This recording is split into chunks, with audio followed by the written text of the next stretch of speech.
Om Swastiastu anak-anak, kembali lagi pada pembelajaran topik optik. Nah, di video ini Ibu akan membahas mengenai pergeseran pada cermin dan lensa, serta soal hipermetropi, miopi, dan soal mikroskop. Semoga dengan video pembelajaran ini membuat anak-anak lebih paham terkait materi optik ya. Nah, ini adalah rumus basic dari cermin cekung anak-anak, yaitu 1/S sama dengan 1/S ditambah 1/S aksen. Nilainya positif ya, tapi kalau cerminnya cembung, nilainya menjadi negatif untuk fokusnya. M ini artinya perbesaran anak-anak. Sekarang perhatikan soal yang pertama ya. Benda terletak 20 cm di depan cermin cekung. Oh, berarti itu S. Karena letak benda mengalami perbesaran 2 kali, berarti M sama dengan 2 kali. Jadi M itu simbol dari perbesaran anak-anak. Kalau S itu simbol dari jarak benda. Di sini dikatakan jika benda digeser 5 cm menjauhi cermin, nah berarti setelah pergeseran karena dia menjauh kan semakin panjang anak-anak. 20 ditambah 5. 20-nya dari mana, Bu? Dari letak benda mula-mula. 5-nya dari mana, Bu? Dari pergeserannya ini ya. Kenapa kok ditambah, Bu? Bukan dikurang, karena menjauhi cermin. Ingat ya, kalau menjauhi itu ditambah. Hasilnya 25 cm. Apa yang ditanyakan? Tentukan jarak bayangan sebelum pergeseran dan jarak bayangan setelah pergeseran. Nah, jarak bayangan itu S aksen ya. Kita cari step pertama yang sebelum pergeseran. Masukkan rumus perbesaran anak-anak. M yaitu S aksen per S. 2 sama dengan S aksen per 20. 20-nya dapat dari mana, Bu? Jarak benda ini sudah ada diketahui. Kemudian S aksen sama dengan 2 dikali 20 sama dengan 40 cm. Kemudian karena kita mau cari S aksen, kita masukkan rumus basicnya. 1/S ditambah 1/S aksen sama dengan 1/F. Jadi sebetulnya kalau kita tidak mengerjakan langkah kedua ini, sampai ketemu 40 cm saja sudah menjawab pertanyaan S aksen sebelum pergeseran. Nah, kenapa kita harus repot-repot cari nilai F? Agar F ini bisa masuk ke langkah perhitungan sesudah pergeseran. Ya, jadi 1/S ditambah 1/S aksen sama dengan 1/F. 1/20 ditambah 1/40 sama dengan 1/F. Karena penyebutnya masih berbeda, samakan dulu.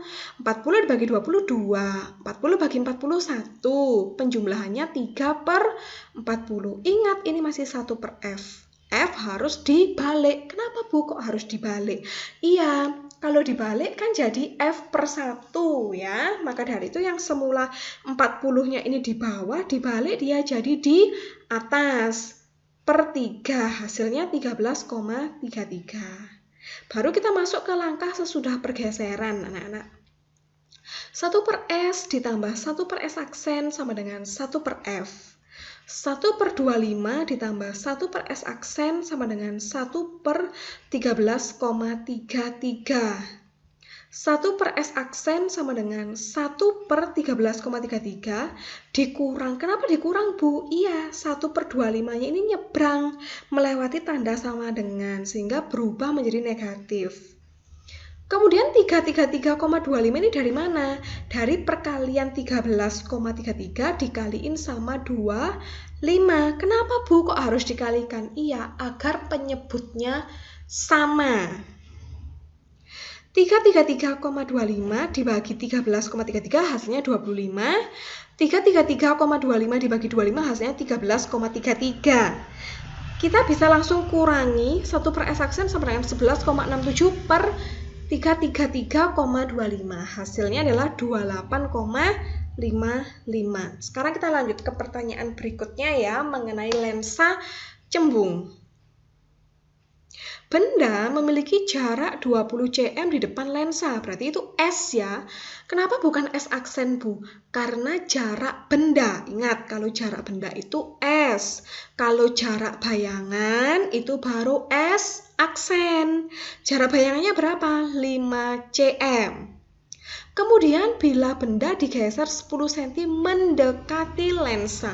Kalau mendekati otomatis jaraknya semakin pendek. Maka dari itu 20 dikurang 10. 20 ini apa, Bu? Jarak mula-mula yang ini. 10 ini apa? Jarak pergeseran. Dihasilkan nilainya 10.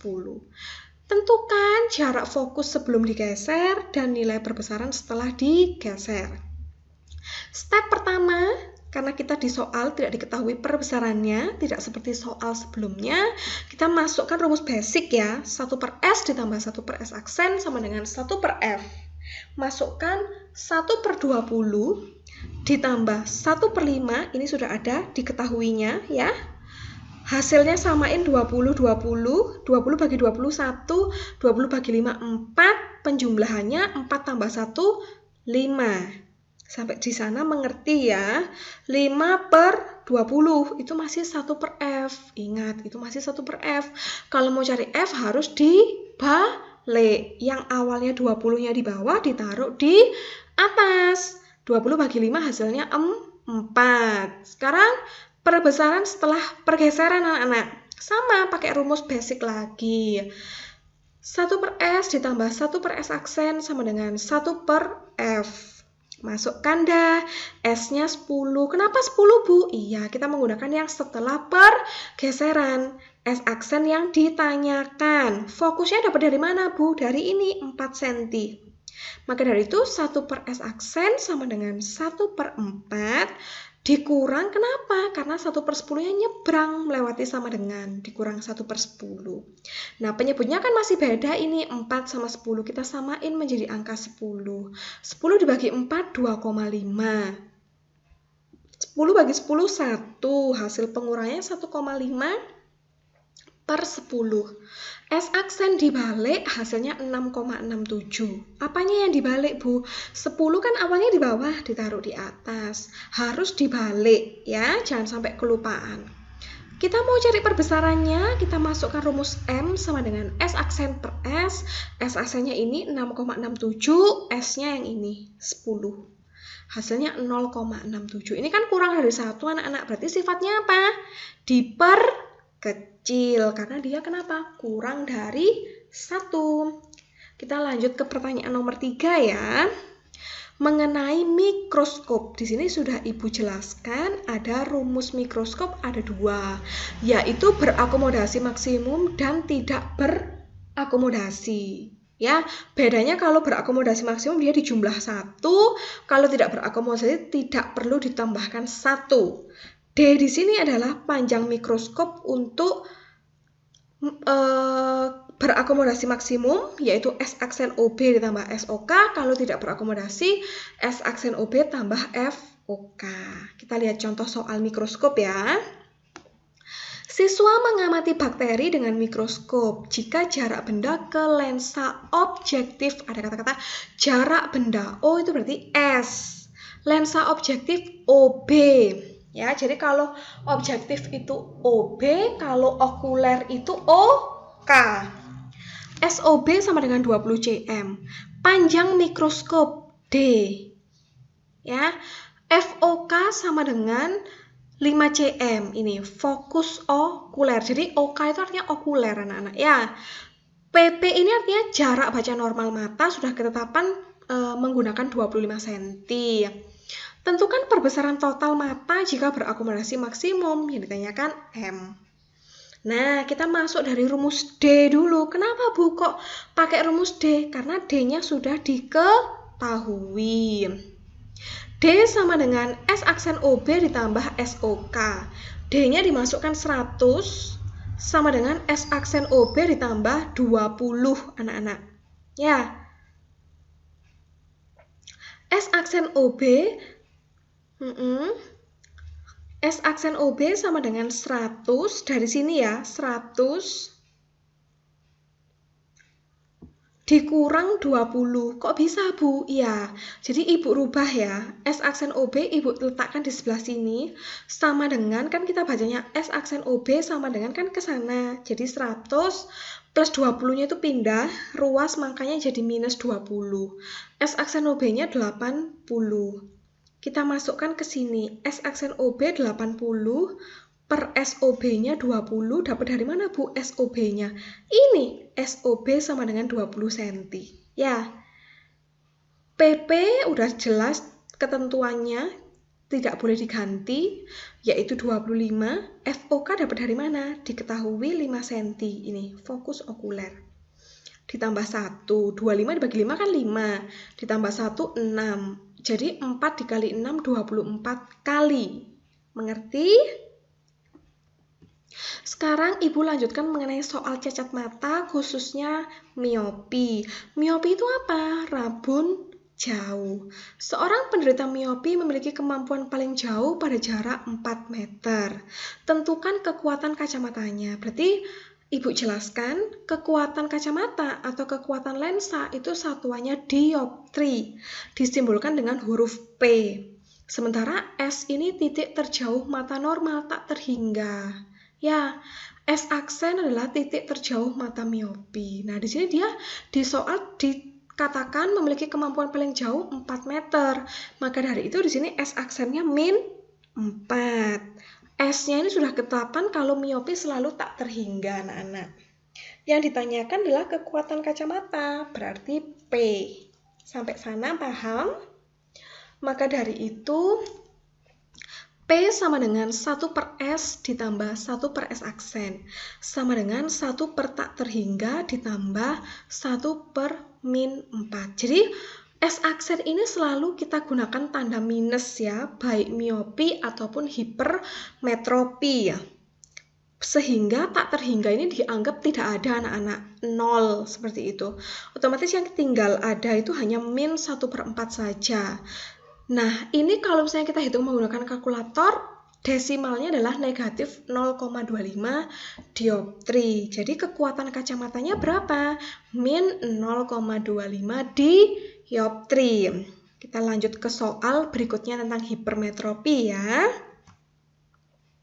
Seorang penderita hipermetropi memiliki titik dekat 40 cm. Nah, titik dekat ini artinya S aksen. Kemudian tentukan kekuatan kacamata, berarti yang ditanyakan P. Sudah Ibu tulis di sini rumusnya yaitu P sama dengan 1 per S ditambah 1 per S aksen. Hipermetropi adalah rabun dekat. Jadi ingat ya, untuk soal hipermetropi atau miopi, S aksen selalu bernilai negatif. Karena dia masih cm, rubah dulu ke satuan meter. Jadi mohon maaf di soal ini salah ketik, harusnya 40 cm. S sama dengan 25 cm itu sudah ketetapan ya, menjadi 0,25 meter. P sama dengan 1 per S ditambah 1 per S aksen. Ini sudah rumusnya, yaitu 1 per 0,25 plus 1 per min 0,4. Jadi untuk S aksen ini selalu min ya anak-anak, baik hipermetropi atau miopi ya. Nah, jadi bedanya kalau hipermetropi S-nya itu jarak baca normal 25 cm, kita rubah menjadi 0,25 meter, sehingga kita samain penyebutnya. Saya pakai 0,25. 0,25 dibagi 0,25, 1. 0,25 dibagi negatif 0,4 min 0,625. Ya, 1 dikurang 0,625 hasilnya 0,375. Per 0,25 ditemukan P atau kekuatan kacamatanya adalah 1,5 dioptri. Oke. Semoga anak-anak bisa memahami penjelasan yang sudah Ibu jelaskan hari ini mengenai pergeseran cermin, lensa, mikroskop, cacat mata miopi, serta cacat mata hipermetropi. Sekian penjabaran materi Ibu mengenai optik. Semoga materi yang Ibu jelaskan bisa mempermudah anak-anak dalam mengerjakan ulangan harian. Sampai bertemu di lain video. Bye-bye anak-anak.